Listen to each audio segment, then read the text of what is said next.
Hello friends, my self ममता डाल। Welcome in Bhaniram डाल YouTube channel. आज अपनी बात करते हैं बायोटेक्नोलॉजी का एग्रीकल्चर फील्ड के अंदर क्या यूज है। अगर अपने बायोटेक्नोलॉजी या जैव प्रौद्योगिकी की डेफिनेशन की बात करें तो ये साइंस की एक ब्रांच है जिसके अंदर सूक्ष्म जीवों का उपयोग करते हुए या बिना सूक्ष्म जीवों के अपने क्या करते हैं, बहुत सारे प्रोडक्ट तैयार करते हैं, पादप तैयार करते हैं, जंतु तैयार करते हैं जो क्या करते हैं, अपने लिए बेनिफिशियल होते हैं।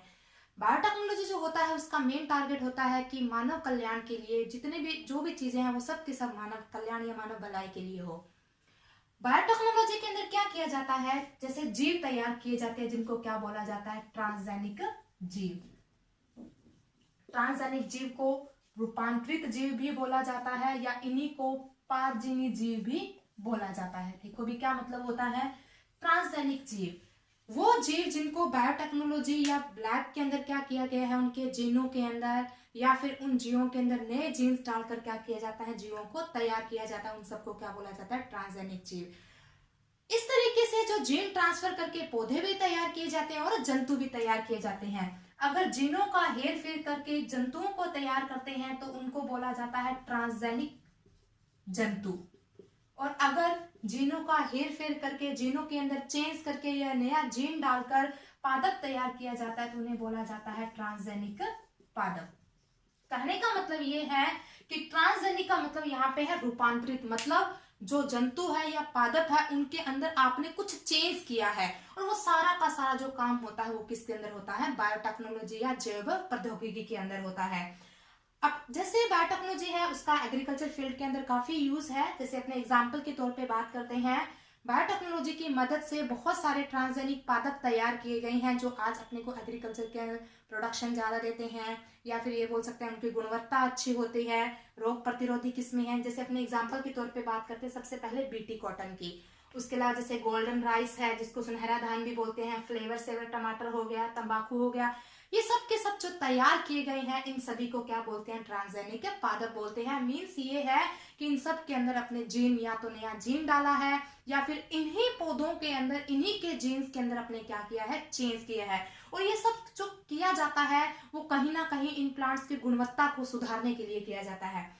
अब अगर अपने एक बेसिक सा प्रोसेस देखें, जैसे मैं आपको बीटी के थ्रू समझाती हूँ, ये चारों के चारों एग्जाम्पल है, ये मेन एग्जाम्पल है। बीटी तो मोस्ट है क्योंकि जितने भी एग्जाम्स होते हैं अगर उनके अंदर बायोटेक्नोलॉजी की बात होती है तो बीटी का जिक्र जरूर होता है। बीटी कॉटन जो है, बीटी कॉटन, बीटी बीटी यहाँ पे बेसिलस थुरेंजिसिस बैक्टीरिया को रिप्रेजेंट करता है। बेसिलस थुरेंजिस बैक्टीरिया से जीन सेपरेट करके कपास में डाला हुआ है तो इसलिए इसको क्या नाम दे दिया, बीटी कॉटन। यहाँ पे अपने क्या किया है, जीन को बैक्टीरिया से निकाला है, फिर अपने उस जीन को किसी प्लांट के अंदर ट्रांसफर किया है। इसका मतलब अपने जीनों के अंदर अपने चेंज किया है और जहां पे जीनों के अंदर चेंज आता है उनको अपने क्या बोलते हैं, ट्रांसजेनिक पादप बोलते हैं।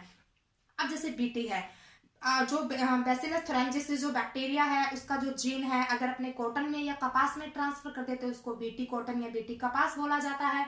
उसके अलावा जैसे बीटी बैंगन तैयार किया हुआ है, बीटी मक्का तैयार किया हुआ है, बीटी तंबाकू है, बीटी सोयाबीन है, ऐसे बहुत सारे एग्जाम्पल है जिनके अंदर बीटी को ट्रांसफर किया हुआ है।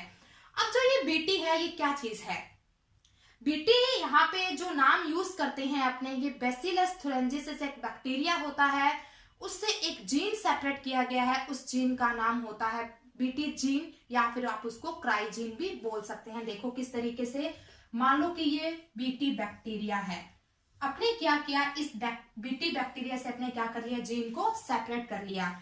ये जो जीन है इस जीन को क्राइजीन या फिर इसको बीटी जीन भी बोला जाता है। बीटी जीन, बीटी जीन नाम इसलिए दिया गया है क्योंकि इसको किससे सेपरेट किया गया है, बैसिलस थुरेंजिसिस बैक्टीरिया से सेपरेट किया गया है। अच्छा, इसका दूसरा नाम क्राइजीन भी बोला जाता है। रीजन ये है कि ये जो जीन होता है, जब ये जीन अनुलेखन और अनुवादन, ये दो प्रोसेस होते हैं जिसमें डीएनए से आरएनए और आरएनए से प्रोटीन बनता है, तो इसके द्वारा जो प्रोटीन बनता है अपने को वो प्रोटीन कौन सी फॉर्म में मिलता है, क्रिस्टल फॉर्म में मिलता है। क्रिस्टल फॉर्म में प्रोटीन मिलने के कारण इसको क्या नाम दिया गया, CRY। CRY मतलब यहाँ पे क्रिस्टल, क्रिस्टल जीन या इसको बीटी जीन बोला जाता है। अब अपने क्या करते हैं, ये जो जीन होता है ये जीन क्या करता है, एक प्रोटीन बनाता है और जो प्रोटीन होता है ये आगे जाके खुद को एक जहर में कन्वर्ट कर सकता है और जो टॉक्सिन है या जो जहर है उसका नाम होता है डेल्टा एंडोटॉक्सिन। इसका मतलब जो ये प्रोटीन है, ये प्रोटीन आगे जाके खुद किस में कन्वर्ट हो जाता है, डेल्टा एंडोटॉक्सिन। लेकिन इस प्रोटीन को अगर डेल्टा एंडोटॉक्सिन में कन्वर्ट होना है तो इसके लिए जो पीएच चाहिए वो कैसे चाहिए, एल्केलाइन पीएच चाहिए, एल्केलाइन पीएच चाहिए। जैसे ही इस प्रोटीन को एल्केलाइन पीएच मिलती है ये किस में कन्वर्ट हो जाता है, डेल्टा एंडोटॉक्सिन। मतलब ये एक तरीके से पॉइजन या जहर का काम करता है।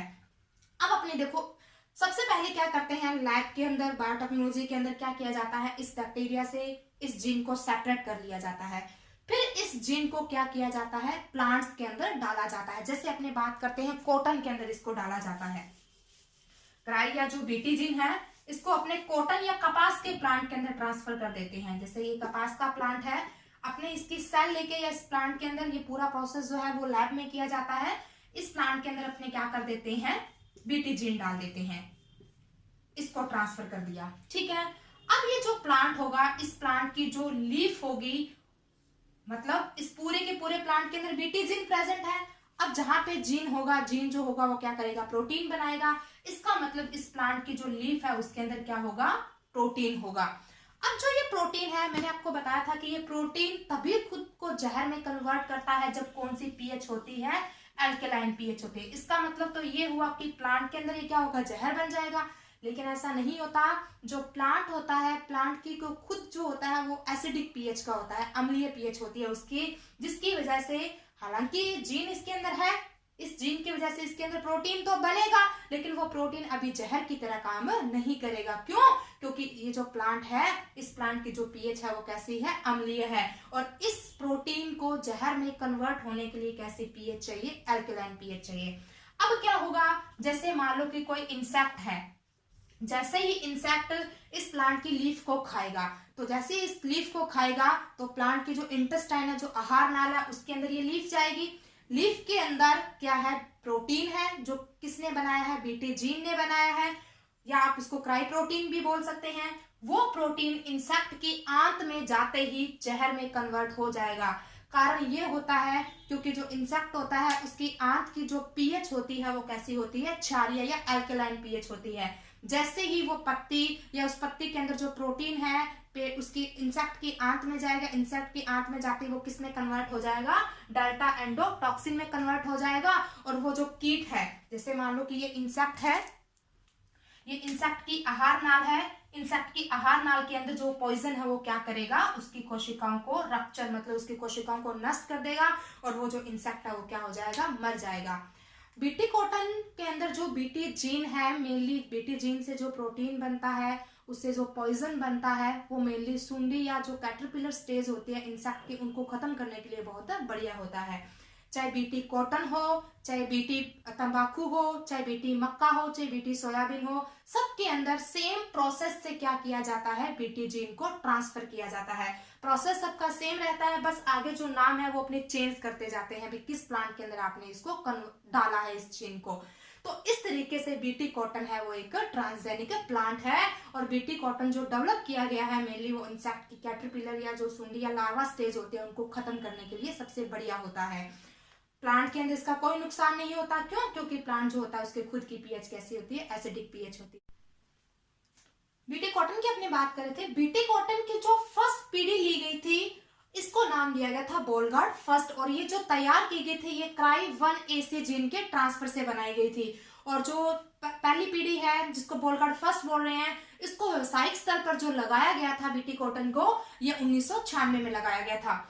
उसके बाद में बीटी कॉटन की जो दूसरी पीढ़ी थी, दूसरी पीढ़ी जो जिसको बोलगार्ड सेकंड बोला हुआ है, उसके अंदर मेनली 2 जीन ट्रांसफर किए हुए थे, क्राई 1AC और क्राई 2AB।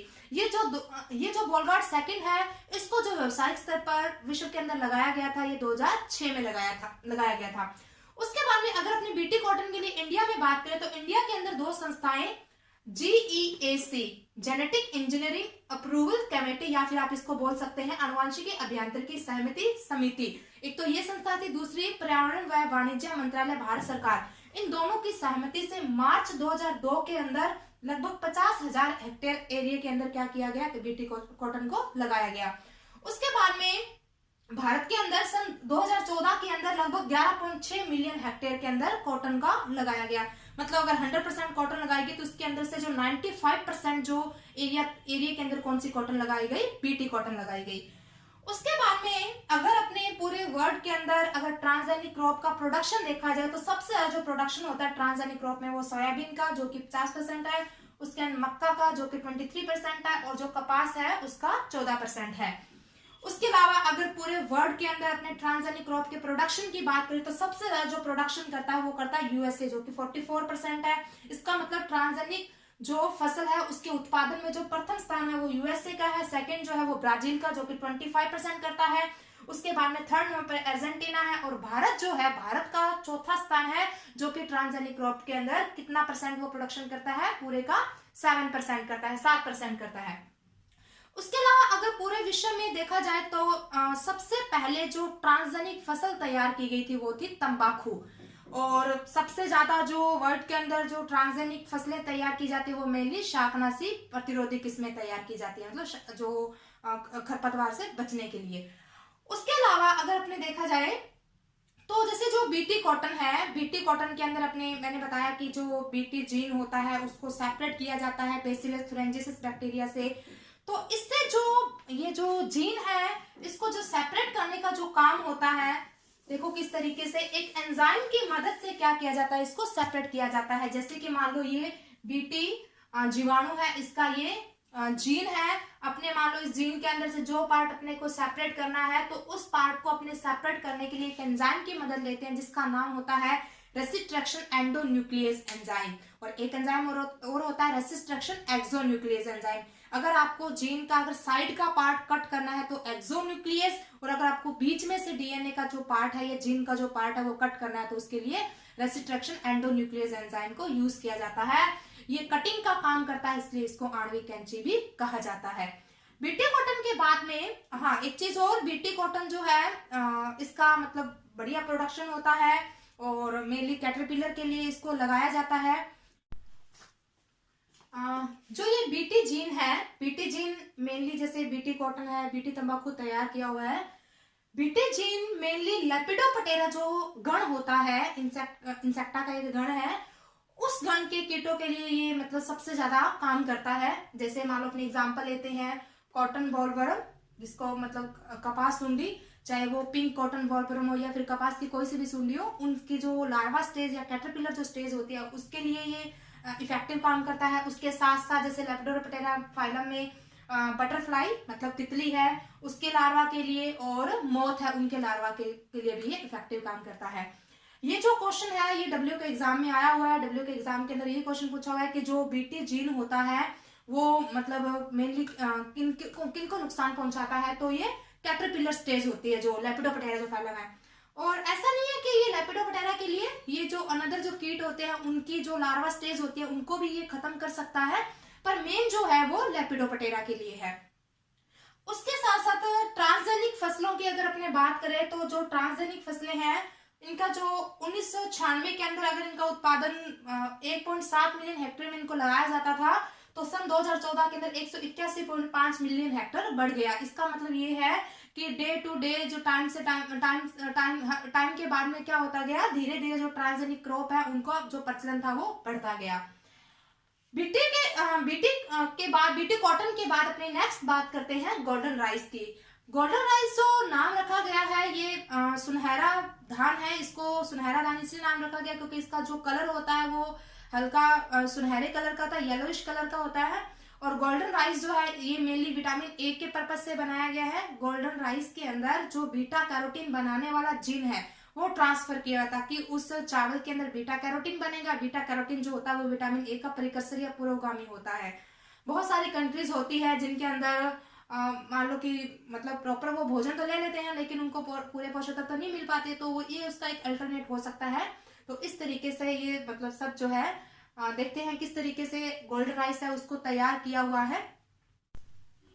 तो गोल्डन राइस को देखो किस तरीके से प्रिपेयर किया जाता है। क्या करते हैं, बीटा कैरोटीन बनाने वाला जो जीन होता है उसको क्या किया जाता है, चावल प्लांट के अंदर ट्रांसफर कर दिया जाता है, जिसकी वजह से अब अपने को जो चावल प्लांट मिलेगा उसके अंदर क्या होगा, 37% तक अपने को क्या देखने को मिलेगा, बीटा कैरोटीन। और ये बीटा कैरोटीन जो होता है वो विटामिन ए का क्या होता है, परिकर्षक या पुरोगामी होता है।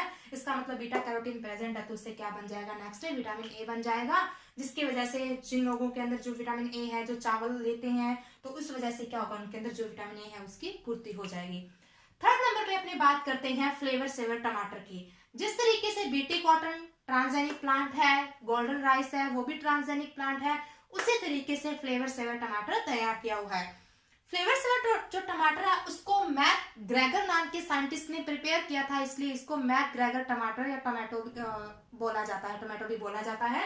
देखो किस तरीके इसको प्रिपेयर किया हुआ है। जैसे जो किसान होते हैं वो टमाटर की जो फसल है, जैसे टमाटर लाल हो जाते हैं और पक जाते हैं तो वो क्या करता है, उसको मार्केट में बेचने के लिए लेके जाता है। लेकिन जब तक वो मार्केट पहुंचता है, उसको मार्केट पहुंचने में मान लो 1 दिन या 12 घंटे लग जाते हैं, तब टमाटर जो होते हैं वो सॉफ्ट हो जाते हैं। क्यों? क्योंकि टमाटर की भित्ति के अंदर पैक्टिन होता है, और वो जो पैक्टिन है उस पैक्टिन को जो डिसॉल्व करता है या उसको तोड़ देता है, जिसकी वजह से जो टमाटर है वो सॉफ्ट हो जाता है, वो एंजाइम होता है पीजी, जिसकी फुल फॉर्म होती है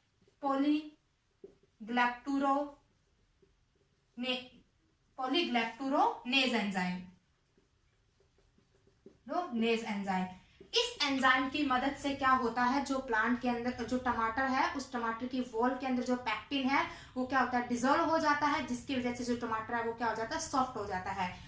इसका मतलब अपने कुछ इस तरीके का चेंज करें कि जो टमाटर है उसके अंदर जो पैक्टिन है उसकी वॉल के अंदर वो डिसॉल्व ना हो, वो डिसॉल्व नहीं होगा तो जो टमाटर है वो अपना क्या होगा, टाइट पड़ा रहेगा। तो इसलिए क्या किया गया, पीजी जो है, पीजी जो बनाने वाला जो जीन है, उस जीन को देखो किस तरीके से रिमूव किया गया है। जैसे ये वो जीन है जो क्या करता है, पीजी या पॉलीग्लैक्टूरोनेज एंजाइम को बनाता है।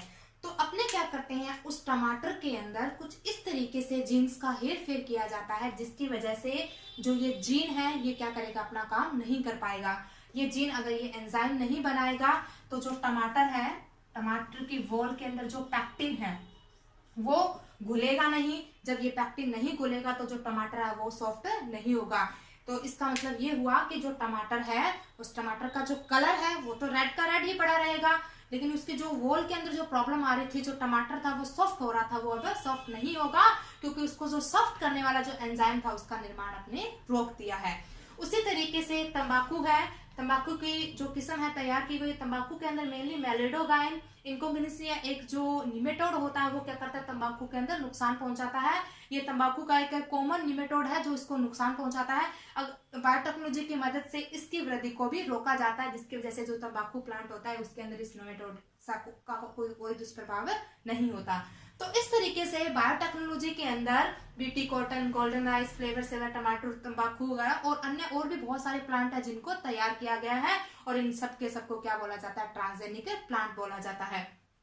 मेन जो है वो बीटी कॉटन है, बैसिलस थुरेंजिस बैक्टीरिया का नाम आपको ध्यान में रखना है, उससे आपने जीन को सेपरेट करके क्या किया है, बीटी कॉटन तैयार की गई है।